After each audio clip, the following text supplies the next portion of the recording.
جو اونچے جو جس کے پاس پیسہ ہے اسے کچھ ذکر کر سکتے ہیں ہم لوگ. جی ادھار مانگنا یا کوئی ہمارا مجبوری جو أقول لك نحن ممكن نريد الطلب والمدد من أهل المال، وهذا نريد يطلب منه المدد، يعني يطلب يعطينا القرض والدين. هذا الضرورية المادية. هذا يعني هل يجوز؟ أيوة، هل يجوز هذا السؤال هذا؟ أولا وضح سؤال. أقول جی یہ سوال ہمارے امتیاز بھائی کا ہے کہ جو ہماری زندگی کی مادی ضروریات ہیں کیا ان کے بارے میں ہم کسی سے مدد لے سکتے ہیں، پیسہ وغیرہ قرض وغیرہ لے سکتے ہیں نا؟ یہی سوال ہے آپ کا. یعنی کوئی مالدار آدمی ہے، کوئی پیسے والا آدمی ہے اور میرے پاس پیسہ نہیں ہے، تو کیا ہم اس سے اس کے پیسے سے فائدہ اٹھانے کے لیے اسے مدد مانگ سکتے ہیں؟ یہ ہے، کیا یہ جائز ہے؟ یہی سوال. الحمد لله، سؤال جيد. الحقيقة القاعدة تقول أنه الشرك صرف عبادة لغير الله فيما لا يقدر عليه إلا الله. الآن أنا أقول أعطيني 5 ريال، أنت تقدر، عرفت؟ لكن في أمور لا يقدر عليها إلا الله. إنسان يريد الولد، إنسان يريد الولد، هل يذهب إلى الطبيب يقول ارزقني ولد ولا يتعالج؟ يطلب العلاج، صحيح؟ وقد يحصل على العلاج وقد لا يحصل. لكن لا أحد يقول أن الطبيب يرزق الولد. من الذي يرزق الولد؟ انتبه إلى هذا المثل، هذا المثل يقرب لك الآن. أنت ذهبت إلى طبيب تقول أنا أريد العلاج، الطبيب يعالجك لكن لا يملك الولد. من الذي يملك الولد؟ إذا كان الطبيب لا يستطيع أن يعطيك ولد فكيف الميت يعطيك ولد؟ لا يعطيك الولد إلا الله. يا شيخ عبد القادر، يا محي الدين، يا وارث علي شاه، أنا ما عندي ولد، اشفع لي عند الله. كيف يشفع لك عند الله؟ كيف يشفع وهو ميت؟ إذن الذي لا يقدر عليه إلا الله. أما الأحياء أنت تطلب مال، تطلب، لكن لا تطلب منه ذرية لأنه لا يقدر على ذلك، لا يقدر إلا من؟ واضح هذا؟ إذن فيما لا يقدر عليه إلا الله. أغثني، ميت، كيف يغيثك؟ لكن أنا جنبك ويريد رجل أن يطعنك، تقول أغثني من فلان، يجوز لأنه يقدر أن يغيثك، يعني إيش؟ يدفع عنك هذا السوء. لكن فيما لا يقدر عليه إلا الله هذا شرك. واضح يا شيخ؟ وقد قربنا بالطبيب وبالحي لعلهم يتذكرون. نعم. بات سمجھ میں آئی؟ جی، شیخ نے بڑے واضح انداز میں آپ کے سامنے ان کے سوال کا جواب دیا ہے کہ یہ جو ضروریات ہیں اور شرک کے بارے میں جو بیان چل رہا تھا وہ ہے شرک. کیا ہے؟ الصرف العبادہ لغیر اللہ فیما لا يقدر علیہ الا اللہ، فیما لا يقدر علیہ الا اللہ. شرک کہتے ہیں اس چیز کو کہ اللہ کے سوا کسی کی طرف اس چیز کو پھیر دینا جس پر وہ قادر نہ ہو. ٹھیک ہے؟ یعنی آپ کے سامنے کئی مثالیں انہوں نے پیش کی کہ آپ کو مثالیں ہمیشہ اس لیے پیش کی جاتی ہیں تاکہ آپ کا ذہن اس چیز کو پانے میں آسانی ہو جائے، کہ یعنی اس چیز کو آپ پہنچ جائیں اچھی طرح سے.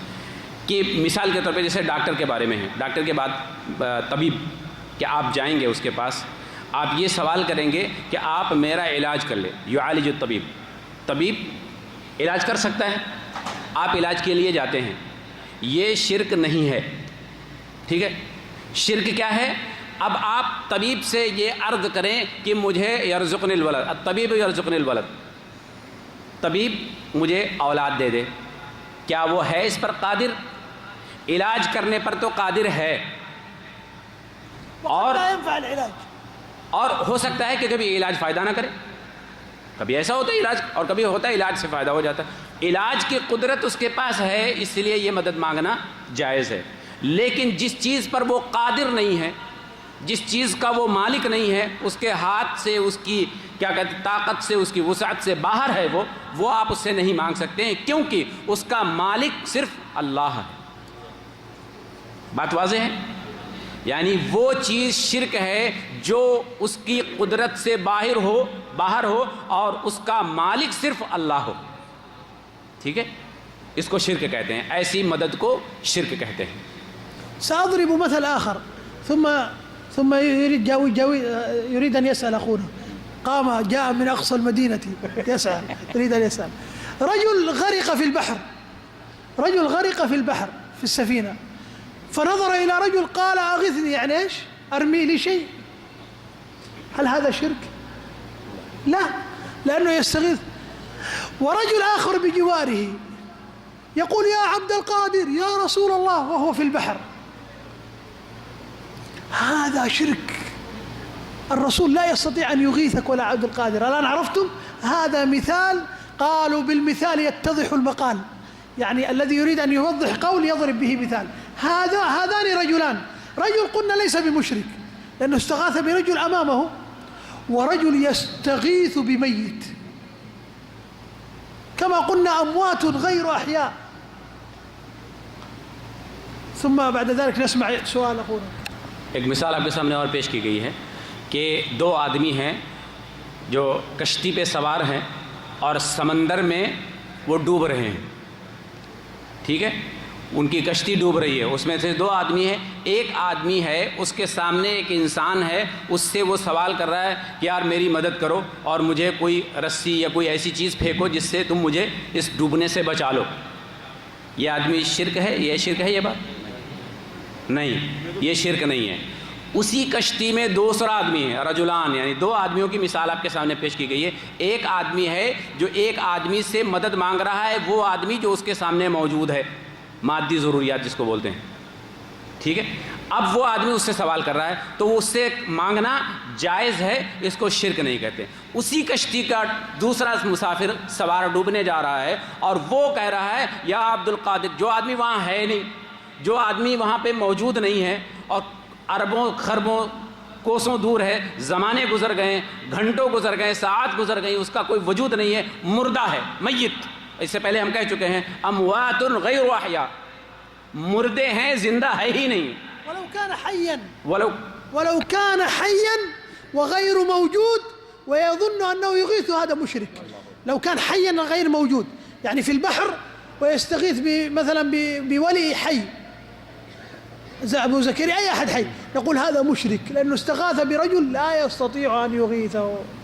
اور جو یہ بات واضح ہو گئی, میں کہنا نہیں چاہتا لیکن دل میں آئی تھی یہ بات کہنے کے, شیخ نے اس کو واضح کر دیا کہ اگر کوئی شخص زندہ بھی ہے اور وہ کشتی کا مسافر جو ڈوب رہا ہے سمندر میں, اور ڈوبنے کی حالت میں ایک ولی ہے, پیر ہے, بزرگ ہے, بہت بڑا, ٹھیک ہے, اور وہ کہیں موجود نہیں اس کے آس پاس میں, اور اس کا یہ عقیدہ ہے کہ میں ڈوب رہا ہوں اور میں اپنے پیر کو یاد کروں گا جو ہندوستان پاکستان کے کسی گاؤں کسی کھیڑے میں پڑا ہوگا اور وہ میری مدد کو آئے گا, یہ بھی مشرک.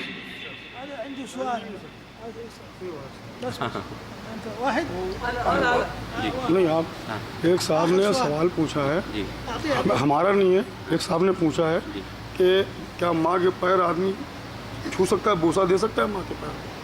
هذا سؤال حقك؟ لا خلاص بس اسأل هذا. يقول هذا خلاص الوقت انتهى. طيب الوقت انتهى.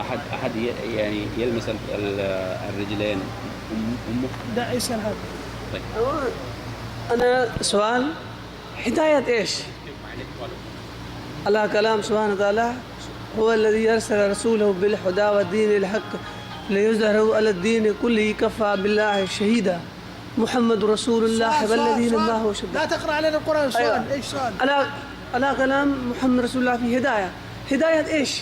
يعني أنا ما أعرف هداية. الحمد لله, هو يسأل عن الهداية, نحن كذا هو يسأل عن الهداية, نحن ما نستطيع أن نعيد الدرس. ممكن هو كان نائما فاستيقظ الآن. الهداية نوعان, هداية توفيق القلوب لا يملكها إلا الله, هداية البيان أبين لك. الآن النبي صلى الله عليه وسلم بين في السنة, العلماء يبينون, ما أحد يأتي عند الرسول يقول يا رسول الله بين لي, كيف أبين لك أنا ميت؟ إذن هداية الدلالة والإرشاد البيان, هذا بينه الرسول ومات, مات وبين كل شيء. تركتكم على المحجة البيضاء